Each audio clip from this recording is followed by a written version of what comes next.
There is two types of men for me. The ones are boring and the ones are exciting, right? So the boring ones are usually There are the two types of men for you. The ones who are in alignment with all of the details that you put into your vortex, and those that aren't. But the question isn't about whether they're right or wrong. The question is whether you're in alignment with your vortex. So a better way of saying it is, there are two types of men for me. Those that I've taken the time to line up with what I really want about, and those that I've taken no time to line up with what I really want about, that just show up. There are space fillers and there are deliberate creators. But the deliberate creators ones, the interesting ones, they're usually the bad guys. The nice ones are boring. Why is that?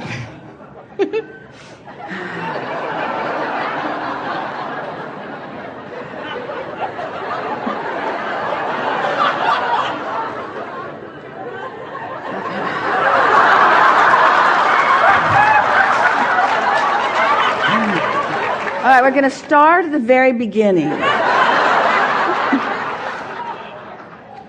Are you refreshed? You create your own reality. I'm the bad and one. What you Okay. believe is the way it is for you. So everything you just said is true. We'd say it differently if you want it to be different, and we would convince ourselves there are powerfully aligned, beautiful men who are in perfect vibrational alignment with who they are, who understand that they live in an expansive universe, who are sifting through life experience and are coming to new conclusions, who are tuned into themselves, sensitive to their own emotions, and deliberate about guiding their thoughts, who are understanding that they can be or do or have anything. The planet is crawling with them. I just have to be there, right? But when you make statements like you just made, you don't have vibrational access to any of them. So you say, bad, boring, bad, boring, bad, boring, bad, boring, bad, boring. Tell a different story. And then line up with the story that you tell and watch what happens. And then you'll say, Abraham, there are hundreds and hundreds and hundreds and hundreds of beautiful men all standing outside my balcony. Playing guitar. However do I choose among them? How do I choose? Because I am afraid, we're speaking your vibration, I'm afraid that I will choose that one and miss that one. Yeah. What if I choose the wrong one? What if I choose one that's a little more boring than he needs to be? Or what if I choose one who does not fulfill all that I want? And we say, you work the bugs out of it. You work it out before it gets there by creating your vibrational climate, you see. You start in a really general place. Before this gathering has come to a conclusion, it is our promise to you that we will have many, many discussions about the attracting of all things that are important to you.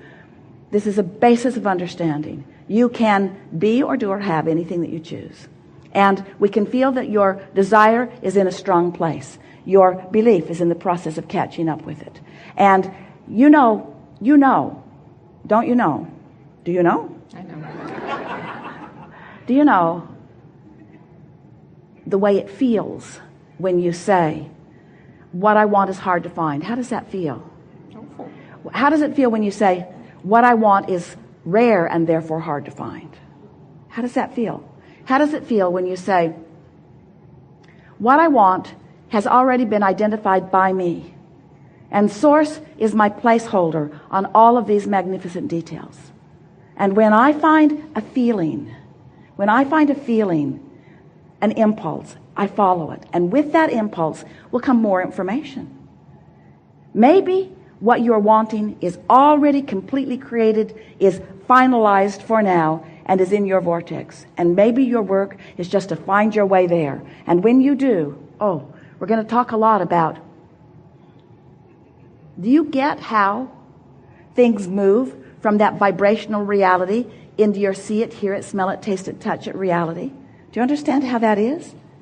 Do you? Kind of. It's a steady accomplishment of a frequency on whatever the subject is that holds no resistance. And you can tell that you're on the subject because it feels like elation when you focus there, or it feels like satisfaction when you focus there. There's not doubt and worry and struggle and strain. There's no stress in this alignment. So as you let that be your dominant intention, accomplishing this climate, it's your point of attraction. It's this vibrational climate. It's how you feel. As you hold steady, steadier and steady, it takes about 30 days to really get the momentum of it going in order to consciously acknowledge that you've got it going. Once you accomplish this vibrational frequency where you've worked the bugs at it, you don't have a piece of resistance about that one or that subject or that subject or that subject, because you've cared about how you feel. And so you've said it better and said it better and said it better and said it better until it really feels good to you when you think about that. And it really feels good to you when you think about that. And it really feels good to you when you think about that. And sometimes new thoughts will come to you, new thoughts within this 30 days of alignment, not new thoughts, but new to the frequency that you now hold. Do you understand what we're saying? You ever listened to an Abraham recording from the 90s and realized that it was all there then? But you're in a different vibrational vantage place now.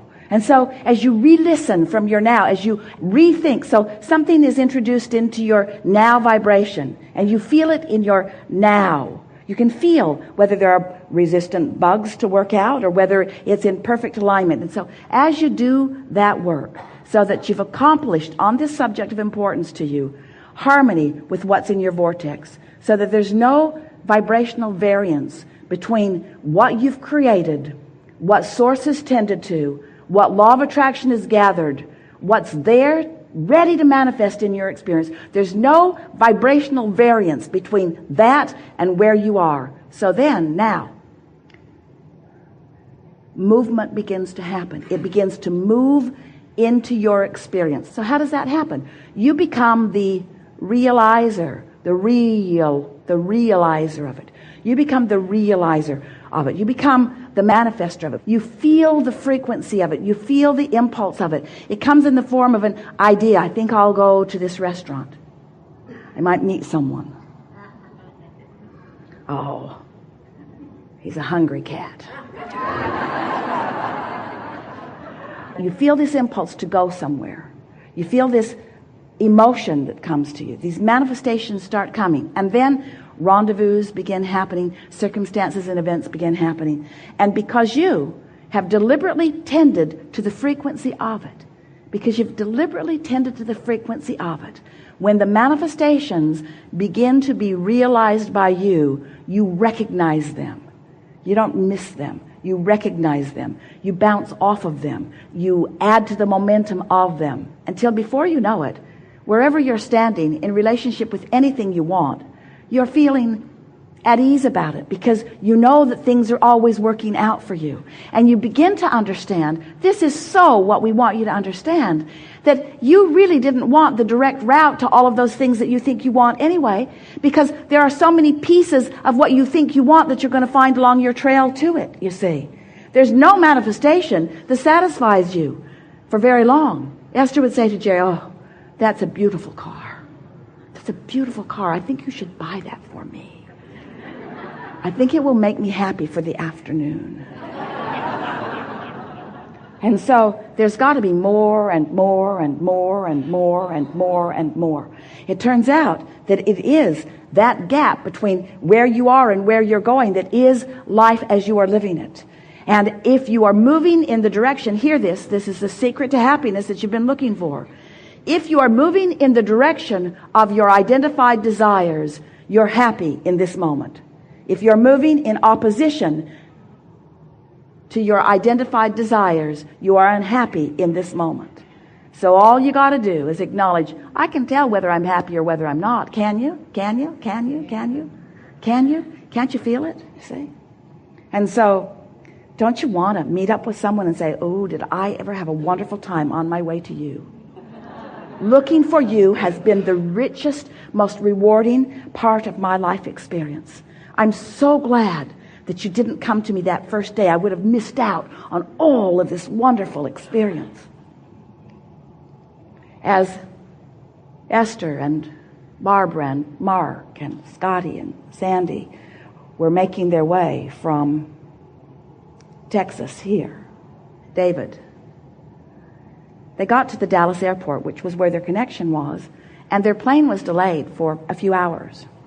And no worries, it's a beautiful airport. In fact, Mark had just said, ooh, if you ever want to get stranded somewhere, this would be where.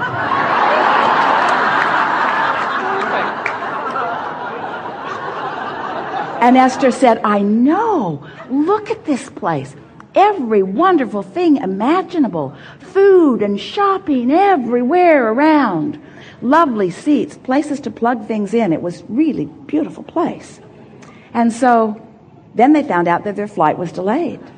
No problem. There's a wonderful lounge. Esther went up and gave them her American Express card, which allowed some of them in and paid for some to come in. And now they're in a place where the bar is open to them. The food is open to them. Sign up for a massage if you want one. Big, lovely chairs to sit in. They were so happy. They just sat around. Esther kept thinking, oh, it's going to be time to go soon. It was so nice being there. They were having such a lovely time. And then Esther is in, having this wonderful back rub. And meanwhile, the others are out around this table. And Esther comes out, and she can see by the look on their faces that something is up. She said, what? What? And they said, actually, our flight has been canceled until tomorrow. And Esther said, now what? Now what? Really, now what? Now what? What wonderful things does the universe have in store for us? Because we know these things for sure. Life is always working out for us. And since they had allowed enough leeway, there wasn't anything to worry about in preparation for you, it was easy to just relax into it and let the universe have its way with them. There is a Grand Hyatt in the Dallas airport, right outside security. They went there, they rode up the escalator, and found themselves in perhaps the most beautiful hotel that they've ever been in, with lovely rooms waiting for them. They opened their doors, and the shades went up, and the music came on, and the lights began to twinkle just right, and a restaurant with wonderful food. No cats. Esther knew you were waiting, but she wasn't eager to come to you. She knew that eventually they would all rendezvous and it would be perfect. But meanwhile, what a wonderful journey they're having on their way to a wonderful journey, that they're having on their way to a wonderful journey, that they're having on their way to a wonderful journey. Does it really matter where you are if this is a wonderful journey? Don't you want to stop feeling angst about not being over there and start loving where you are? Don't you want to look for the positive aspects of where you are? Don't you want to believe that the universe knows who you are, knows what you want, knows where what you want is, knows the path to it, and knows that the path to what you want is what you want?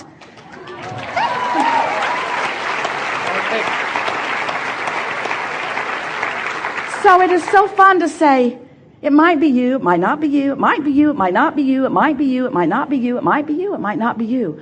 But meanwhile, what a wonderful experience. What a wonderful exposure to life. Yeah? Yeah.